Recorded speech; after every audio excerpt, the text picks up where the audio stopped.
بسم اللہ الرحمن الرحیم۔ السلام علیکم ناظرین، پی ٹی آئی کی اسٹیٹ آف افیئرس کیا ہے، یعنی اس وقت جو اس کی صورت حوال واقعی ہے اس کا اندازہ اس خبر سے آپ لگا سکتے ہیں کہ کل اس کی پارلیمانی پارٹی کے اجلاس سے 70 ارکان قومی اسمبلی غیر حاضر تھے۔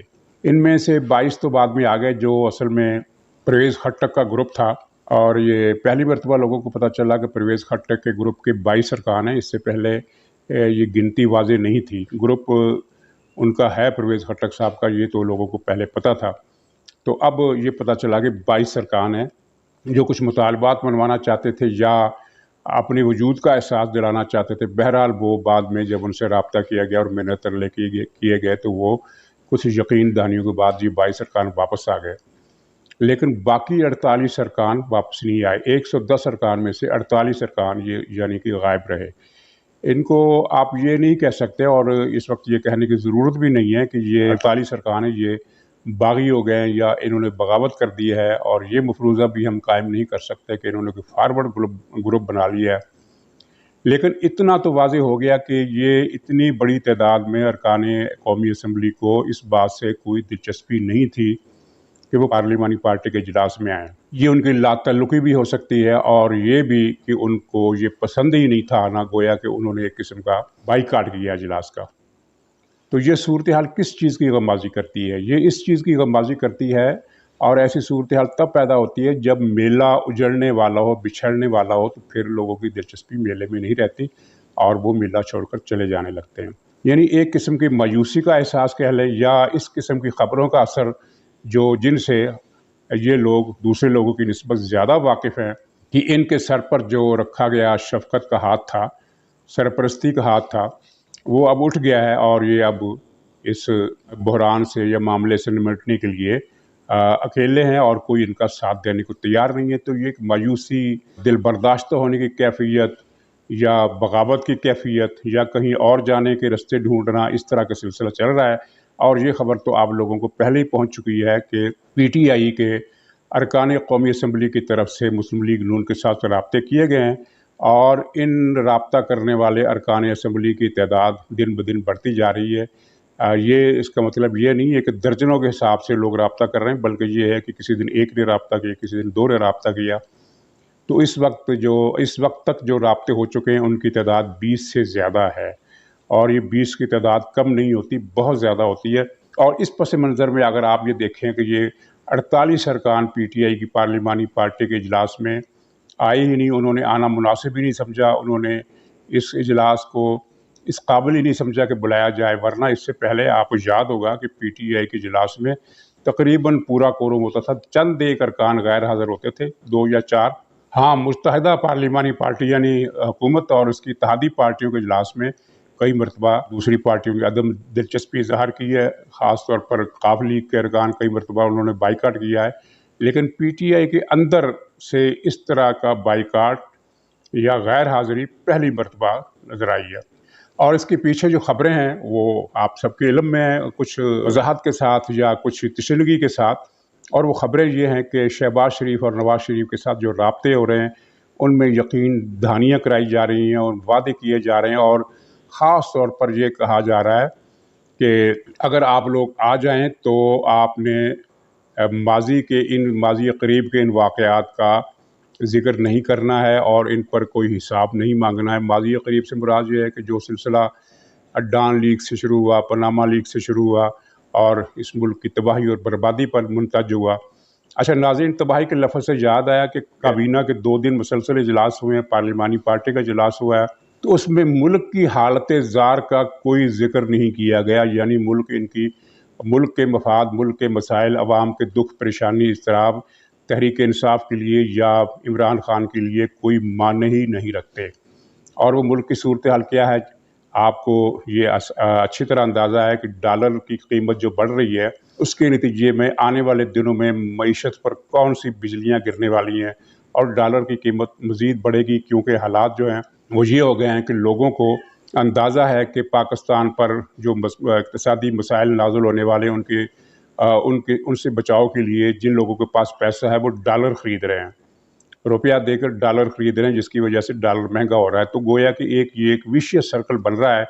लोग डॉलर और ख़रीदेंगे, डॉलर और महंगा होगा, लोग और डॉलर ख़रीदेंगे, डॉलर और महंगा होगा, और इस तरह महंगाई बढ़ती जाएगी। क्योंकि जब डॉलर महंगा होता है, महंगाई का इन्हिसार 3-4 चीज़ों पर होता है। एक ये डॉलर, और दूसरा बिजली और डीज़ल और गैस की कीमतों में इजाफा। और गैस की कीमतों में आपने ये ख़बर सदमे के साथ सुन ली होगी कि सर्दियों के आगाज़ से पहले ही गैस की कीमत में 35% इजाफा किया जा रहा है, जबकि बिजली जो है वो मज़ीद 4 रुपये या 5 रुपये यूनिट महंगी करने का इनका फ़ैसला है।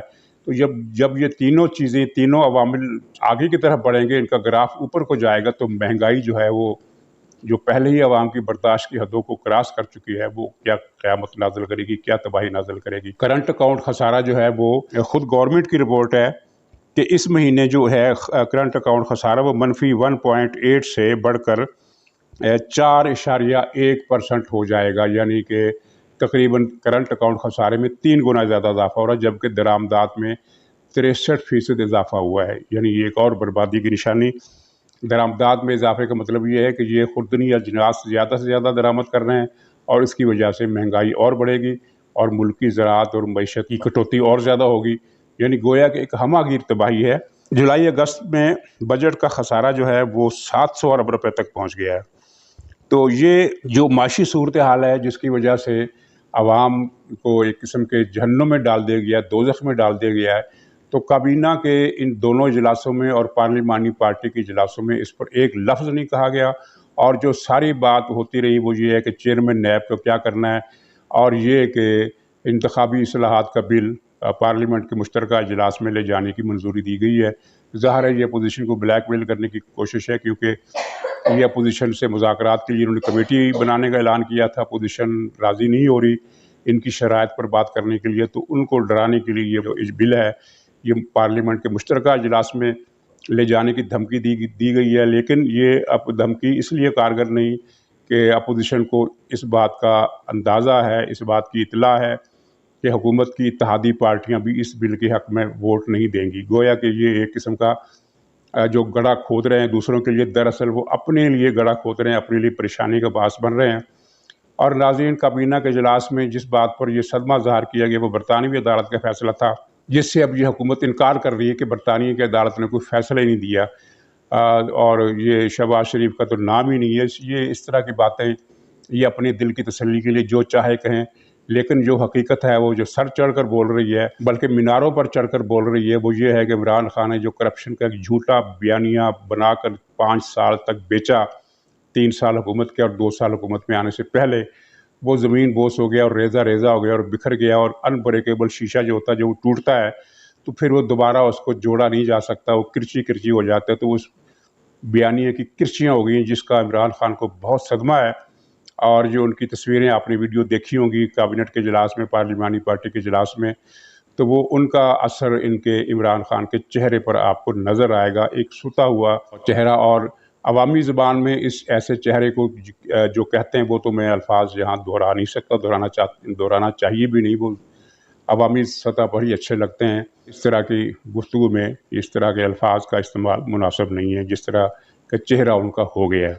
तो नाज़रीन, प्रोग्राम के आखिर में एक मुख्तसर इतला ये है कि एक सरकारी एजेंसी से मुराद हुकूमत यानी गवर्नमेंट, PTI की गवर्नमेंट की एजेंसी नहीं, बल्कि आप इसको रियासती एजेंसी कह लें, उसकी जो सर्वे रिपोर्ट उन्होंने जो करवाई है हालिया दिनों में, कुछ दिन पहले, कुछ हफ्ते पहले, तो उसकी जो रिपोर्ट आई है वो शायद उसकी कापी इमरान खान तक भी पहुंच गई होगी, बल्कि शायद का लफ्ज़ मैंने गलत इस्तेमाल किया, यकीनन पहुंच गई होगी। वो ये है कि इलेक्शन में पंजाब से मुस्लिम लीग नून इतनी ज़्यादा अक्सरियत के साथ जीत रही है कि माजी में इससे पहले मुस्लिम लीग नून ने पंजाब से इतनी सीटें कभी हासिल नहीं की थी। तो इस फ़िक्रे का मतलब जो है वो आप समझते हैं, और जब इमरान खान ने रिपोर्ट देखी होगी तो उसको तो और ज़्यादा अच्छी तरह ये मतलब समझ में आया होगा। बाकी सूबों में मुस्लिम लीग की हालत कोई ज़्यादा अच्छी नहीं है, लेकिन ये है कि सिंध से 2 या 3 सीटें, बलूचिस्तान से 1 या 2 सीटें, और पख्तूनख्वा से शायद 15 से 16 सीटें मुस्लिम लीग नून जीत लेगी। ये उस सर्वे की रिपोर्ट है। और नाज़रीन, दूसरी इत्तला ये है कि अब इसमें कोई शुबा नहीं रहा कि इलेक्शन 2022 में होने वाले हैं। किस महीने होते हैं, इंतज़ार कीजिए, इसी पर پروگرام میں ختم کرتا ہوں. انشاءاللہ کل دوبارہ ملاقات ہوگی. تب تک کے لیے خدا حافظ.